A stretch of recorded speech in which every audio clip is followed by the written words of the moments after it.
Nous allons ajouter un bouton pour modifier les enregistrements existants dans ce tableau-là. Alors pour ce faire, nous allons revoir Product List Component, ok, ici, et on va ajouter un TD, comme ça, puis après le A pour faire le lien.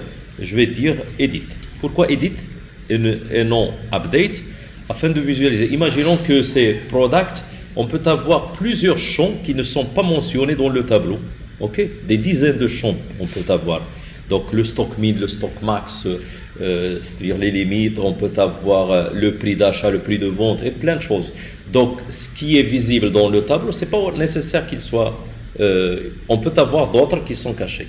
Ok, c'est semblablement, si vous voulez, un autre exemple pour une personne. Une personne, on peut afficher juste son nom, son prénom, son téléphone et certaines données, juste ça, sa fonction par exemple. Mais son adresse, son email, est-ce qu'il est marié ou non, célibataire ou non, ainsi de suite, son CNSS et tout ça, c'est dans on peut dire lorsqu'on clique sur Edit pour visualiser le détail. C'est ainsi vous allez songer à modifier ou non. Donc revenons à nos moutons, donc on est là. On va ajouter le classe de Bootstrap, donc c'est un bouton, donc c'est ça, puis après c'est Success, c'est ainsi on a abouti à ça. Maintenant nous allons faire quoi? Nous allons ajouter, ici ça va pas être une méthode qui se lance, mais plutôt une page qui va s'afficher. Cette page, ça va être on peut dire que c'est entre crochets, on peut dire router link, c'est ça. Dans ceci, nous allons mentionner quel est l'URL qui va se lancer. Alors l'URL, il sera entre apostrophes, on peut dire c'est / edit-product. C'est ainsi, on doit créer ceci. On doit créer ce lien et cette page qui est connectée à ceci, c'est le component. Alors, on doit faire passer aussi l'ID. L'ID, il existe ici. Product ID. Donc, c'est ainsi, je vais faire product.id. C'est celui-là. Donc, on l'a fait passer comme ça. Ce qui reste, c'est quoi? C'est le fait de créer dans le terminal notre nouveau component. Alors, là, je vais faire quoi? ng, g générique, c component et le nom de ceci. Alors edit product, c'est ça. Entrée, nous allons voir qu'il l'a créé ici comme dossier. Je clique sur source app, donc pas encore. C'est ça.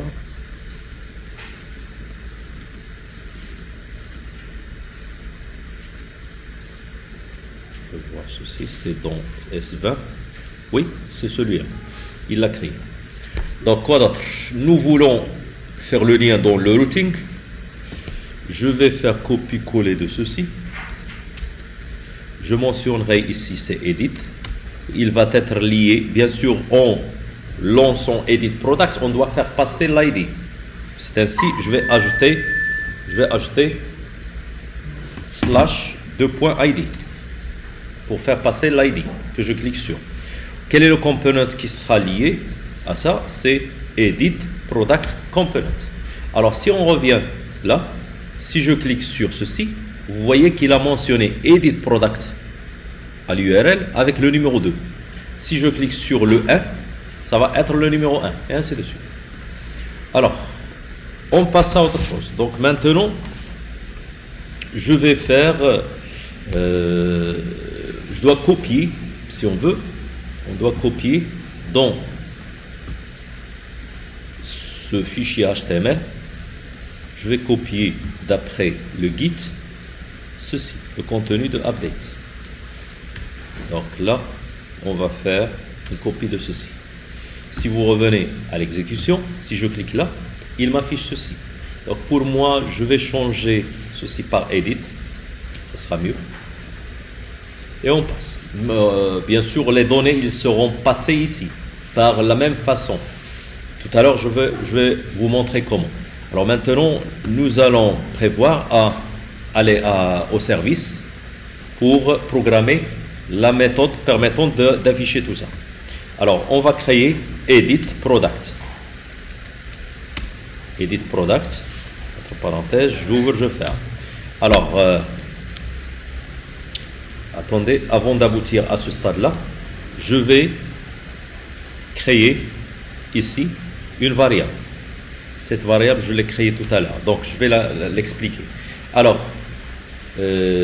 lorsque je vais chercher ce produit-là, il doit me l'afficher. Bien sûr, lorsqu'il clique sur Edit, il doit prendre l'ID, ou l'ID, il va le chercher pour le prendre et l'afficher, n'est-ce pas? Alors, où il va mettre ceci? Il va mettre dans un objet. Alors, je vais déclarer cet objet-là. Je le nomme Product. Il est de quel type? Il est de type Product Model. Mais ce n'est pas un tableau, c'est juste un objet. C'est pour ça que je n'ai pas ajouté les crochets. Puisqu'il n'est pas encore initialisé, bien défini, je vais ajouter point d'exclamation ici. Deuxième point, je vais y aller ici, dans ma méthode que je viens de citer tout à l'heure. Okay? Là, qu'est-ce que je vais établir? Je veux chercher le produit qui a cet ID-là. Alors l'ID, il sera passé dans les paramètres. Voici l'ID. Il sera de type number. Le voici. Alors on commence par, je commence du bas. Donc je vais dire, on va le chercher. Alors dans où? On va le chercher dans products. Voici products, point, find. Je le cherche et je vais faire appel maintenant à la arrow function, à la fonction fléchée. Soit un pay ou la product, puisque product on l'a créé beaucoup, donc je vais dire pay. Okay? Cet enregistrement, c'est-à-dire cet objet qui va, soit un objet qui va se poser sur le premier. Alors premier, ou ainsi de suite, il boucle. Alors P, on va vérifier son ID, est-ce qu'il est égal à l'ID qui est mentionné dans les paramètres. Ok? Bien sûr, lorsqu'il le trouve, où il va mettre ce contenu-là dans le product que je viens de le déclarer au début. Alors, je vais lui dire que ça, il va le recevoir dans ce product-là. Product, ici. Vous avez saisi? Donc, il va recevoir le contenu. Bien sûr, puisqu'il n'en a pas d'initialisation, encore une fois, je vais ajouter point d'exclamation à la fin. Ça y est? Donc, sachant que cet edit, il va retourner, n'est-ce pas? Il va retourner le détail. Lorsque je lui donne l'ID, il doit me retourner le détail de ce produit-là. Alors, je vais lui dire, pardon, donc je vais le mettre ici. Return, quoi? Cet ID-là, ce produit. Ça y est, j'ai fini. Puis après, qu'est-ce qu'on va faire? Nous allons y aller dans Edit Product. Edit Product, je crois que c'est ici. On ne l'a pas encore ouvert. C'est là. Alors, ici, nous allons créer une variable. Cette variable qui sera objet, de type Product Model. Je vais dire, j'ai cliqué sur Edit. Ça y est, où je veux recevoir le détail. Le détail, ça va être dans ce fichier-là. Donc, je vais le nommer Current, c'est-à-dire le produit en cours actuel. Alors, Current Product. Il va être de type New, il est de type Product Model. Ok. Qu'est-ce qu'il va y avoir dans cette classe? Il n'en a pas de constructeur. Je vais créer un constructeur. Le voici. Constructeur. Dans le constructeur, comme on l'a fait l'autre fois, on doit créer private, on doit créer le service par le biais de l'IOC. Alors, soit Product Service. Service. Il est de type Product Service. Le voici. Et je vais faire passer un nouveau paramètre pour vous. Alors, ça s'appelle quoi? Je vais dire private. Donc, j'écris quoi ce soit ici? Je vais vous le montrer. Activated root. Je vais le refaire là. Donc, activated, c'est celui-là. Ok. Donc, qu'est-ce qu'on a établi? Là, j'ai fait une faute, c'est ici. Ok. Alors vous vous posez la question, à quoi ça va servir ceci, n'est-ce pas? Donc c'est ce qu'on va voir. Soit nous allons établir le log pour visualiser ça va servir à quoi, ou bien on peut faire une deuxième chose ici, on peut ajouter une implémentation de onInit, c'est-à-dire c'est une méthode qui sera lancée à chaque initialisation. Donc ng onInit, là. Je vais faire appel à ce log. Ce log, je vais lui dire affiche-moi activate route. Ok? Lorsque je lance cette page-là. Alors je reviens ici, je suis là, je vais ouvrir l'inspection, la voici, cette inspection-là, la console, et je clique sur numéro 2. Je clique Edit. Vous voyez qu'il a affiché Activated Route. Je clique sur. Qu'est-ce qu'il y en a dedans? Plusieurs paramètres. Ok? Plusieurs paramètres. C'est un ensemble de paramètres. Bien sûr, pour moi, je sais qu'est-ce que je cherche. Je cherche l'ID. Je cherche l'ID. L'ID, il existe dans Snapchat. Ok? Dans Snapchat, vous allez trouver param. Dans param, vous allez trouver votre ID qu'on vient de sélectionner. Alors, si on revient en arrière, ici, et je vais ajouter tout ça. J'ajoute Snapchat, j'ajoute le param, et j'ajoute des crochets afin de mentionner entre apostrophe ID. Si je reviens ici, vous voyez qu'il a affiché numéro 2. Je reviens en arrière, je clique sur le 3, et vous voyez qu'il a affiché 3, et ainsi de suite. Ça y est, vous avez saisi. À quoi ça va nous servir? Ça va nous servir pour le faire passer dans l'edit console, edit product plutôt. Alors ceci, j'aurais pas besoin. Ça nous aide, nous les développeurs. Alors, qu'est-ce qu'on va faire maintenant? Nous allons faire appel au service. Alors, voici le service.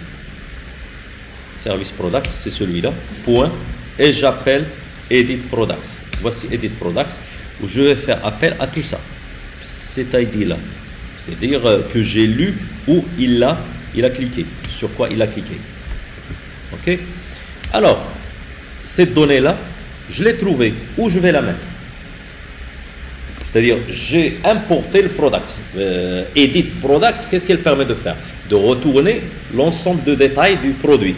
Les fichiers, les champs. Où je vais les mettre? Je vais les mettre dans la variable que je viens de déclarer ici, current product. Alors là, je vais lui dire current product. Elle va recevoir ce contenu-là. Ça y est? Ou ceci, elle sera maniable dans notre edit, ici. C'est là où on va l'utiliser afin d'afficher le contenu. Comment peut-on afficher le contenu? C'est ainsi, on a dit l'autre fois qu'il y en a 4 liaisons entre le modèle et la vue, n'est-ce pas? La dernière, sa nomenclature, c'est two-way binding. Two-way. Ça veut dire que tu vas, avec la même façon, décrocher, entre parenthèses, tu peux y aller d'après le modèle vers la vue et aussi l'inverse. Ok? C'est ce qu'on va faire maintenant. On va revenir à ng model, c'est celle-là, on va utiliser celle-là, afin d'afficher. Regardez, il m'a affiché current. Je vais faire comme ça, point l'ID. C'est ainsi que je l'ai passé.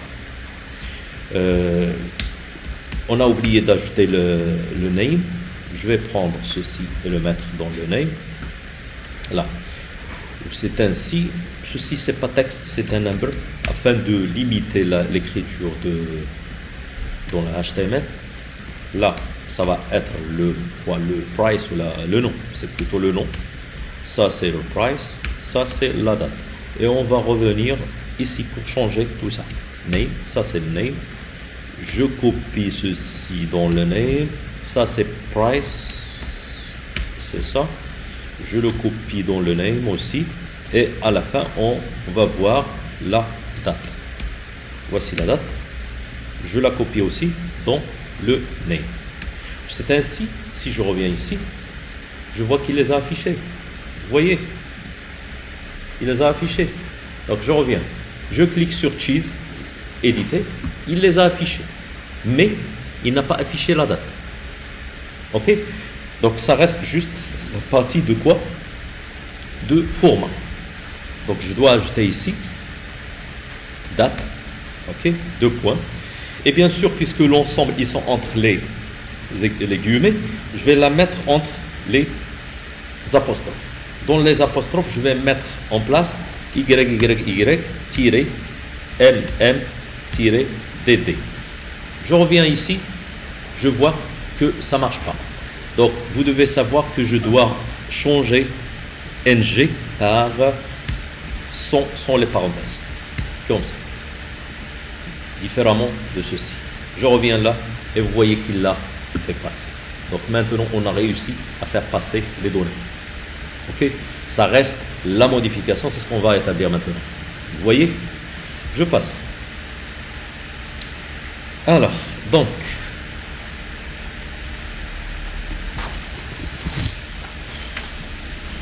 nous allons faire appel à la classe ici, ou bien plutôt à la méthode. Je vais établir clic et je nomme cette méthode update product entre parenthèses. Bien sûr, comme on l'a fait added ou delete, nous allons créer ceci dans le service et aussi dans le TS de ce fichier là. Alors qu'est-ce qu'on va faire? On va y aller dans le service. Où est le service? Le voici, c'est ici. Alors là, je vais faire appel à update product entre parenthèses. Sachant qu'il y en a une possibilité d'établir ici le fait de faire appel aux deux méthodes qu'on a créées déjà. On peut faire appel à delete, pardon, c'est pas comme ça. Donc delete this, c'est celle-là. On a fait passer dedans le product. Alors pour le faire passer, je dois le faire passer dans le paramètre, soit une variable product de type product model, c'est celle-là. Je vais la supprimer ce product. Et bien sûr, de la même façon, je vais ajouter. Donc, je vais faire appel à added product. De la même façon, ceci, point virgule. On a supprimé et ajouté. Ce qui reste, c'est le fait de le faire appel à edit dans le TS. Voici le TS. C'est ici. Et on va créer ici cette méthode-là. Donc, comme vous le voyez ici, cette méthode, elle n'est pas encore créée. C'est pour ça qu'elle est en couleur rouge. Donc, la voici, entre parenthèses. Qu'est-ce que je vais faire appel? Je vais faire appel au service. Voici le service qui est déjà existant, parce qu'on l'a utilisé déjà. Ok. Point. On a fait appel à update. Voici update. Alors, maintenant, la question qui se pose, quelle est la variable, le paramètre qu'on va insérer dedans? C'est current product. Donc, lui, il va recevoir, il va faire passer la donnée, ou tout changement que tu vas les établir, ils seront inclus, insérés dans cette variable-là, c'est-à-dire cet objet-là.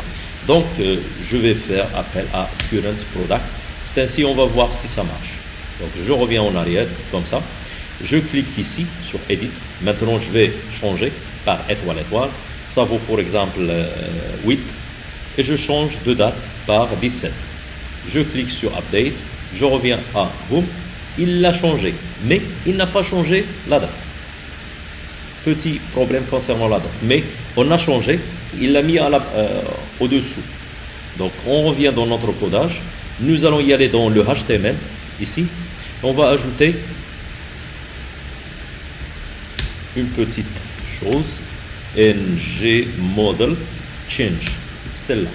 Je vais mentionner la date que je viens d'utiliser tout à l'heure, de modifier, égale $event. C'est ainsi j'aurai cette possibilité de changer. Maintenant, je suis dans le numéro 2 et je change l'ensemble. Donc, je vais mettre en place 7 comme exemple. Je clique sur 18. Je clique ici. Je reviens et je vois qu'il l'a changé. Donc, on a réussi la modification. Ce qui reste, c'est de rendre un peu tout ça en design. Je passe à la suite.